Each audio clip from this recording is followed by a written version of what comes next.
June 4th, 1942. Midway, Central Pacific.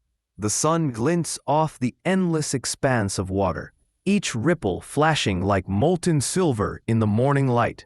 A steady wind sweeps across the flight deck of the Imperial Japanese Navy's flagship Akagi, carrying with it the sharp tang of aviation fuel and the electric hum of confidence. It is 10:20 in the morning, and the deck is alive with motion. Sailors shouting over the growl of engines, armorers fitting bombs, pilots sealing their flight hoods. The scene is mechanical precision born from 6 months of flawless conquest. Standing on the command platform above this orchestrated storm is Commander Taijiro Aoki, air officer of the Akagi, one of the most respected men in the Kido Butai. His uniform is crisp, his face weathered by sea wind and sleepless nights, his mind sharpened by months of victory. From Pearl Harbor to the Indian Ocean, every campaign has confirmed the same truth. Japan's carriers are untouchable, their pilots invincible, their doctrine perfect. The crew's confidence is almost tangible, thick in the air like ozone before a storm. They believe they stand at the peak of human mastery over war, a living weapon wielded by the Empire of Japan itself. Below decks, aircraft mechanics work in dim light and suffocating heat, fueling Zero fighters and arming Nakajima B-5N torpedo bombers with 800 kilograms armor-piercing bombs. On the hangar floor, oil and sweat mingle, and every man moves with clockwork precision. They have done this routine hundreds of times, in the Philippines, in Ceylon, at Darwin, and every time the result was the same: annihilation for the enemy. On the bridge, Vice Admiral Chuichi Nagumo, commander of the Kido Butai, stands silent. He has just received word from his forward air group. Their dawn strike against Midway Island was partially successful, but the American base still has fight left in it. The message for Lieutenant Tomonaga, his strike leader, is direct: a second attack required. Nagumo frowns. It's an inconvenient message, but not alarming. His fleet has weathered worse. The Americans, he believes, are on their last breath. Around him, his officers await orders, confident, unshaken. None of them can imagine that in less than an hour, 3 of the 4 carriers in this formation will be burning wrecks. That the very empire whose flag they wear will never again launch a true offensive. The irony of the moment is almost mythic. Every signal flag, every spinning propeller, every shouted command is part of a ritual of control. Yet unseen above them, the fate of the Japanese Navy is already sealed. The same precision, the same discipline that had made the Kido Butai unstoppable is about to make it brittle. This is the calm before a cataclysm no one aboard Akagi can comprehend. For 6 months, this fleet has rewritten naval warfare. In minutes, it will rewrite the cost of overconfidence. As the engines roar and the deck crews prepare for another launch, Commander Aoki squints toward the horizon.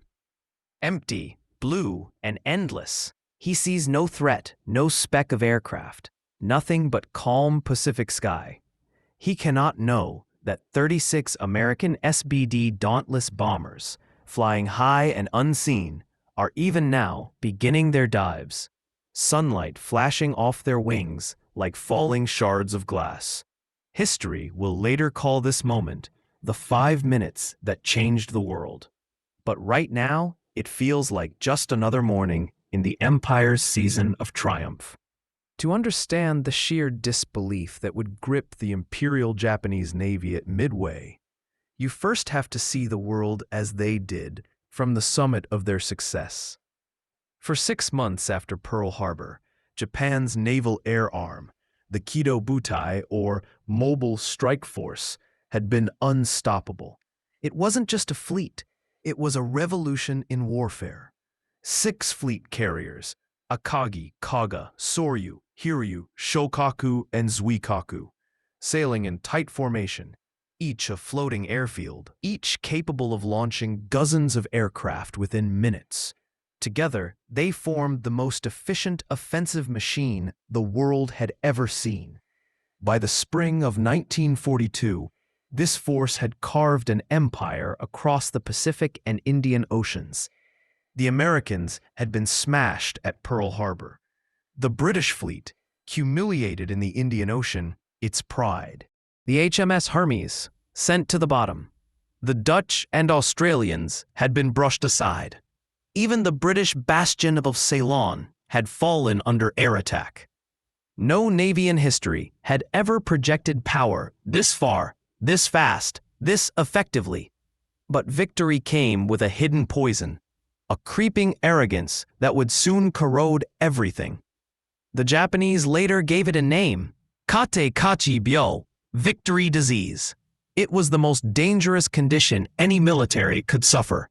The belief that past success guaranteed future triumph. The psychology of the unbeaten. The men of the Kido Butai were not rookies. Many were veterans of the long, brutal war in China. Men who had been flying and fighting since the 1930s. Their training had been grueling. Japan's naval aviators were the elite of the elite. Out of thousands of recruits, only a handful would ever earn their wings. Pilots trained for years in navigation, gunnery, and carrier landings under conditions that would break most men. The attrition rate in training exceeded 50%. By the time a man took off from the deck of Akagi or Kaga, he was not just skilled, he was a master. The Americans and British, still catching up to carrier doctrine, couldn't match this. But the Japanese system had a fatal flaw. It produced brilliance that could not be replaced. Their training pipeline was slow, rigid, and unforgiving. Each veteran pilot represented years of irreplaceable experience. In contrast, the Americans were training thousands, faster, less polished perhaps, but in numbers Japan could never hope to match. Yet in early 1942, no one in the Japanese Navy could imagine losing. Their faith was absolute in their planes, their tactics, and above all, their spirit. The technological edge. They had reason to be confident. The Mitsubishi A6M0 was the best naval fighter on Earth. Light, long-ranged, and deadly in the hands of a master. Their Val dive bombers and Kate torpedo bombers were devastatingly effective against ships, and their coordination was perfect. Each carrier could launch over 100 aircraft in 10 minutes, a level of precision and efficiency the U.S. Navy hadn't yet achieved. The Kido Butai operated like a living organism. Communications were hand signals and colored flags. No wasted radio chatter, no hesitation. At Pearl Harbor, they had achieved total surprise, devastating the U.S. Pacific Fleet in under 2 hours. And after that, the world fell like dominoes. Hong Kong, the Philippines, Malaya, Singapore, the Dutch East Indies, Burma. By April 1942, Japan's empire. Their morale was absolute, their record unbroken, their doctrine, that superior spirit and skill could overcome any odds, seemed vindicated by history itself. The shadow of Yamamoto, and yet not everyone believed the triumph would last. The architect of Japan's naval air power, Admiral Isoroku Yamamoto, saw a storm on the horizon. He had studied at Harvard. He had served as naval attaché in Washington. He had toured American factories, seen the vast rivers of steel and oil, and understood something few in Tokyo grasped. Japan had awakened a sleeping giant, and that giant would not tire, would not falter, and would not forgive. Yamamoto was a gambler by nature, but a realist by intellect. He knew Japan could not win a long war. Its industrial base was a fraction of America's. Its access to oil, steel, and rubber depended on conquests it could barely defend.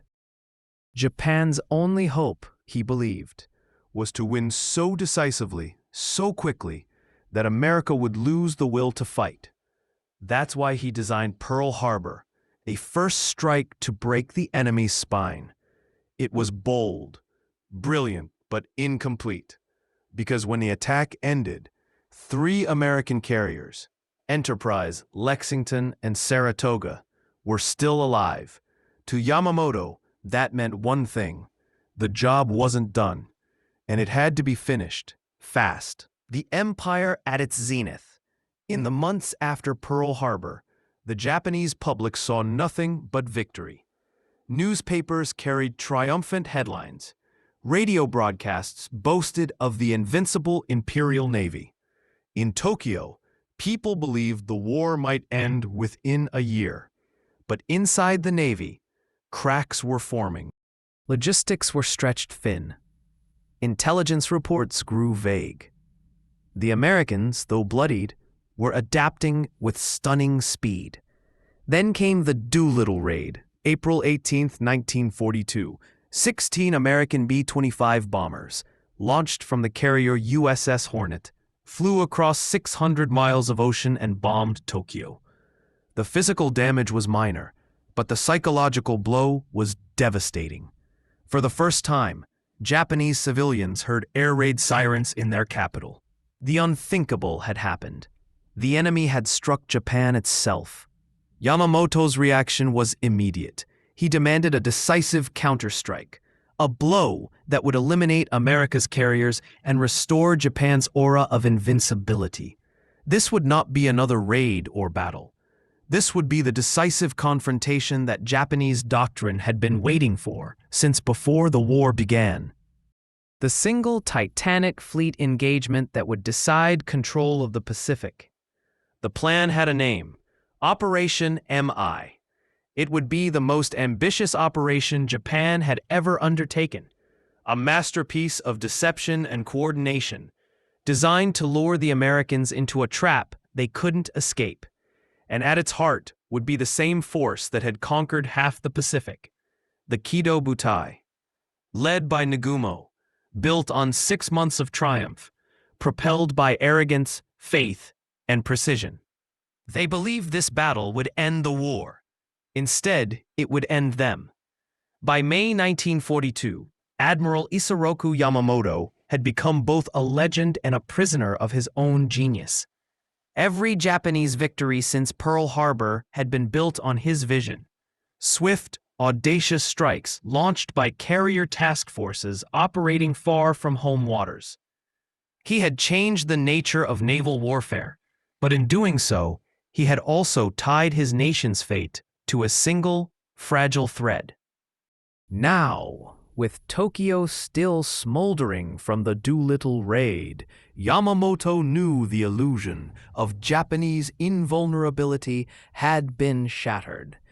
The American strike hadn't crippled Japan militarily, but it had pierced its pride, and in Japan, pride was everything.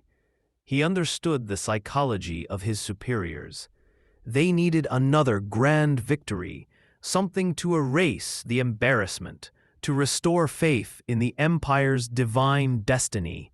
Yamamoto promised them one. He told the emperor that he would annihilate what remained of the U.S. Navy, and he had a plan to make it happen. The logic of the trap. Yamamoto's vision for Operation MI was as ambitious as it was complex. He would strike the small atoll of Midway, a lonely speck of land roughly halfway between Hawaii and Japan, and perfectly placed as America's forward base in the Pacific. If Midway fell, Japan could threaten Hawaii itself, but the island wasn't the real target. Midway was bait. Yamamoto believed the Americans, desperate to defend what little they had left, would send their remaining carriers. the Enterprise, Hornet, and possibly Yorktown, to stop him. And when they did, the Kido Butai would be waiting. The plan was a masterpiece on paper.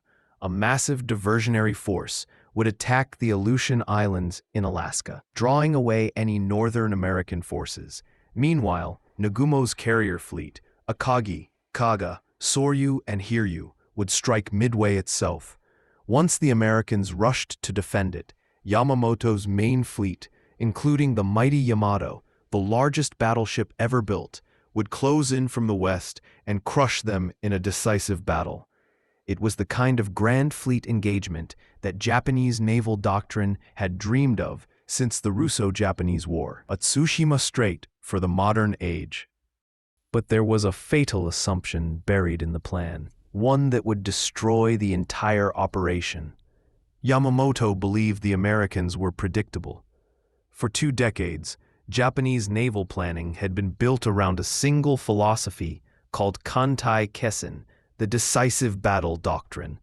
It held that wars between great powers would always end in one massive confrontation between their fleets, where courage, precision, and spiritual strength would determine victory. The doctrine was almost religious in its certainty, and in Yamamoto's mind, Midway would be that battle.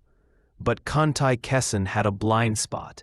It assumed the enemy would play by the same rules. It imagined an opponent who would charge headlong into battle to defend honor, not one who might outthink, outmaneuver, or outguess them. Yamamoto's plan was also far too complicated. It involved more than 200 ships spread across thousands of miles of ocean, relying on perfect timing and radio silence. Any deviation, any surprise, and the entire structure would collapse. But Yamamoto didn't know that his greatest weakness wasn't his complexity. It was that his enemy already knew his plan. At Pearl Harbor, the U.S. had been blind. 6 months later, they could see everything. In a drab basement in Pearl Harbor, a group of cryptanalysts led by Commander Joseph Rochefort had been working around the clock to break Japan's naval code known as JN-25B. It was the encrypted backbone of Japanese naval communications, used for orders, positions, logistics, everything. By May 1942, Rochefort's team had cracked enough of the code to read about 90% of key messages. They couldn't see every detail, but they could see the outlines of something big. The messages mentioned an operation targeting a location referred to only as AF. Rochefort suspected AF was Midway, but Washington's intelligence chiefs were skeptical.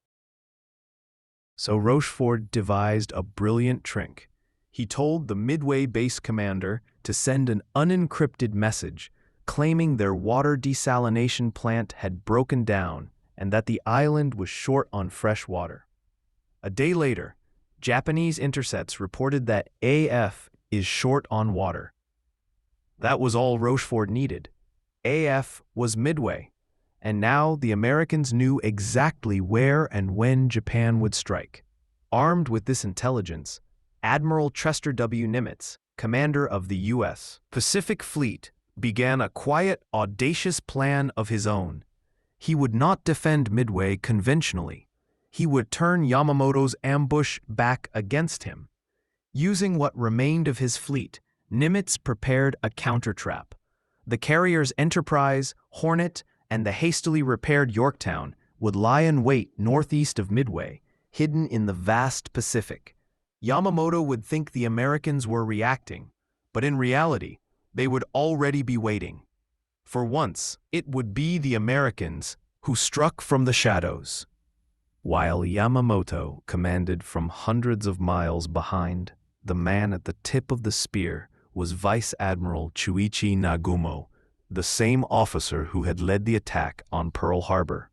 Nagumo was competent but cautious, a man trained in the battleship era, still uneasy about the revolutionary power of carrier warfare. He had been chosen not for brilliance, but for balance, a steady hand to execute Yamamoto's grand visions. On June 3, 1942, as his fleet approached Midway, Nagumo had every reason to believe victory was assured. His reconnaissance planes reported nothing. No American carriers, no major enemy forces. His 4 carriers carried nearly 250 aircraft, twice the firepower of what the Americans could muster. At dawn on June 4th, Nagumo ordered his first wave to strike Midway. 108 aircraft, dive bombers, torpedo planes, and fighters roared off the decks, black silhouettes against the morning sky. The attack went well. Midway's air defenses were savaged. Its fuel tanks burned, and its runways cratered. But then came the message that would decide the fate of empires. Midway's airfields weren't completely destroyed. A second strike would be needed. Nagumo ordered his crews to rearm the reserve aircraft with bombs for a second attack on Midway. And then the first shock. A scout plane, late to launch, suddenly radioed in. Enemy ships sighted, bearing 10 degrees. Carriers. American carriers. At that moment, Nagumo faced one of the most impossible decisions in naval history. His decks were chaos. Aircraft were being refueled and rearmed with bombs for a second land strike. Torpedoes were being wheeled away, high-explosive bombs loaded instead. To launch an immediate attack on the approaching U.S. fleet, he would need to switch back, unload the bombs, reload torpedoes, refuel fighters, relaunch scouts, a process that could take an hour or more. If he struck too soon, he might go into battle half-armed. If he waited too long, the Americans might strike first. Nagumo hesitated. 10 fatal minutes of indecision that would seal his fate. As his crews scrambled below decks, American dive bombers, guided by pure luck and fragments of reconnaissance, broke through the clouds above his fleet. They were undetected, unopposed, and perfectly positioned. At 10:22 a.m., the first American bomb hit Kaga. Then Akagi, then Soryu. 3 carriers, the heart of the Kido Butai, were engulfed in flames within 5 minutes. The noise was unimaginable. Fuel tanks detonating, bombs cooking off, aircraft exploding on deck. Pilots returning from the Midway strike found only smoke and fire where their ships had been. By noon, the sea was littered with burning wreckage. Only Hairu remained, the last of Nagumo's carriers. She launched a desperate counterattack that managed to cripple the Yorktown, but the momentum was gone. Later that afternoon, American bombers found Hairu too and sent her to the bottom. In one day, Japan lost 4 frontline carriers, hundreds of planes, and most of its veteran pilots, men who could never be replaced.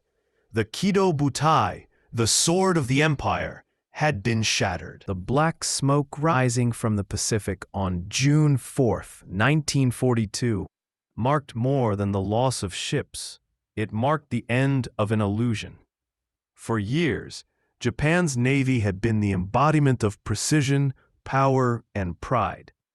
Its officers believed themselves heirs to an ancient warrior spirit that made defeat unthinkable.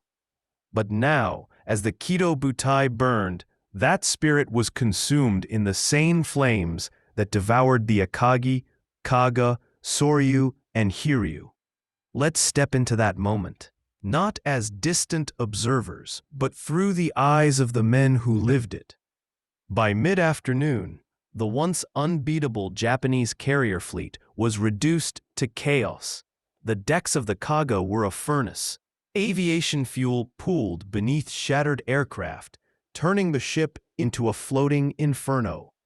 Men dove overboard to escape the heat, their uniforms burning, the sea itself slick with fire. Those who survived the initial blasts faced another horror: sharks and burning oil that clung to their skin. On the Akagi, Admiral Chuichi Nagumo, once calm and confident, now stood speechless. The pride of the Imperial Navy, his pride, was dying before his eyes. His officers begged him to abandon ship, but Nagumo lingered, staring at the flames. It took physical force to drag him into a lifeboat. Moments later, a final explosion tore through the hangars, sealing the ship's fate. From the bridge of the Hiryu, Rear Admiral Tamon Yamaguchi watched the disaster unfold from afar. The sea around him was filled with drifting debris, flaming aircraft, and dying men, his comrades, his fleet. Yamaguchi was a warrior in the purest Japanese sense, a man who lived by the Bushido code. Even as his ship was mortally wounded that afternoon, he refused to abandon her. He ordered his men to save themselves, but he stayed behind. He saluted the flag, bowed to his crew, and disappeared below deck as the Hiryu sank beneath the waves. That act became legendary, the last samurai gesture of the Kido Butai. By the next morning, June 5th, it was over. Of the 4 carriers that had once ruled the Pacific, none remained afloat. Alongside them sank over 3,000 Japanese sailors, airmen, and mechanics, the very heart of Japan's naval aviation. But the true loss wasn't the ships, it was the men. The Japanese Naval Air Arm wasn't just another military branch. It was an elite fraternity, forged through years of brutal training and live combat over China. Their pilots weren't just skilled, they were irreplaceable. Japan's training pipeline could produce only a few dozen carrier-qualified aviators per year. The United States, by contrast, could train hundreds every month. Midway didn't just destroy ships, it destroyed Japan's ability to replace its warriors. Every pilot who went down with his carrier took with him years of experience, intuition, and combat knowledge that no training manual could replicate. Within months, Japan would fill the cockpits of new planes with green recruits who barely knew how to land on a carrier deck. The edge, that deadly precise edge Japan had honed for a decade, was gone forever. When word of the disaster reached Tokyo, the government refused to believe it. At first, reports were vague. 4 carriers heavily damaged. That much was true. But when Yamamoto finally confirmed their loss, the shock rippled through the Imperial Navy like an earthquake. Japan had never suffered such a defeat, not in 400 years of maritime history. Yet, to the Japanese public, the truth was hidden. Newspapers declared great naval victory off Midway, celebrating a supposed triumph. The survivors were quarantined upon their return.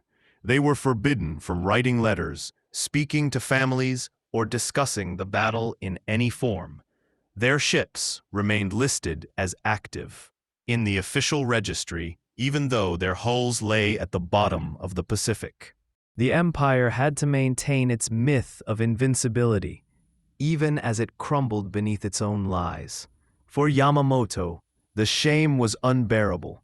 He knew that the defeat was his responsibility, that the very plan he had crafted with surgical precision had led his men into an ambush. According to accounts from his staff, he became withdrawn, chain-smoking in silence, staring for hours at the map of the Pacific. He had once said, "For 6 months to a year after Pearl Harbor, I can run wild. After that, I expect nothing but defeat."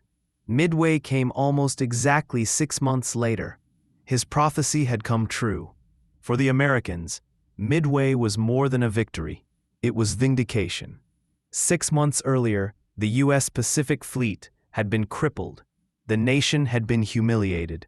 Now, with just 3 carriers, one of them barely repaired, they had destroyed the pride of the Japanese Navy.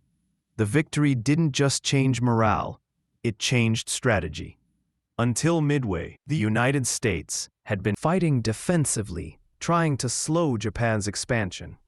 After Midway, they went on the offensive, island by island, airstrip by airstrip, across the vast Pacific. In August 1942, just 2 months later, U.S. Marines landed on Guadalcanal, the first step in Japan's long, grinding retreat. Midway had shifted the balance permanently. Japan could no longer replace its ships, pilots, or fuel supplies fast enough. America, meanwhile, was ramping up production, soon launching one new aircraft carrier every month. By 1943, the industrial might Yamamoto had feared was awake and unstoppable. Looking back, the Battle of Midway wasn't just lost on the battlefield, it was lost in the planning room.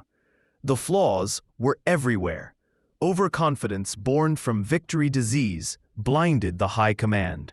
The plan was too complex, dependent on flawless coordination over thousands of miles. Intelligence failures, missing the American carriers, misjudging Yorktown's repair, compounded the disaster. And at the heart of it all, doctrinal rigidity, a refusal to improvise, to adapt, to think outside the script.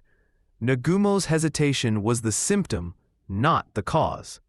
The real disease lay in a mindset that worshipped order over adaptability, obedience over innovation. At Midway, the Americans improvised. The Japanese waited for perfect conditions that never came. That difference, flexibility versus rigidity, decided the outcome of the Pacific War.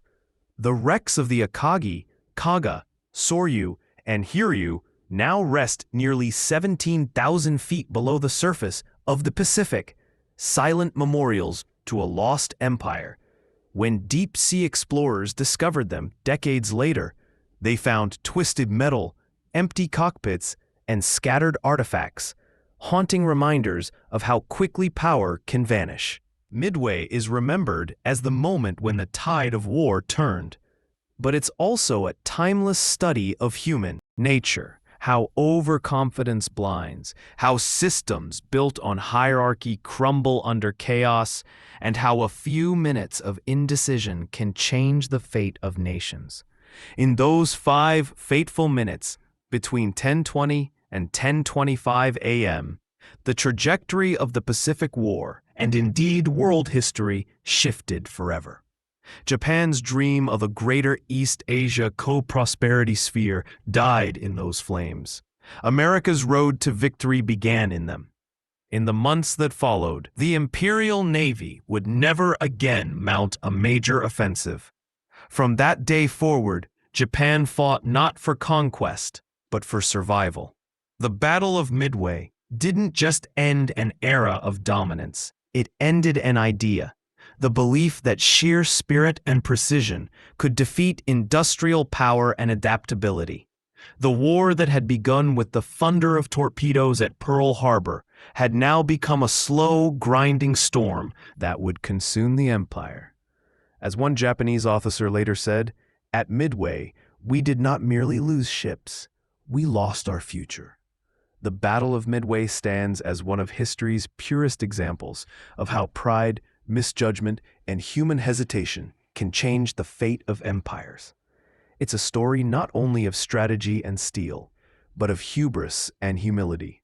4 carriers, 5 minutes, and an entire empire turned from hunter to hunted. If you found this deeper look into the Japanese perspective of Midway insightful, if you value understanding history, not just from the victor's side, but from the hearts of those who fell, then make sure to subscribe, like, and share this video.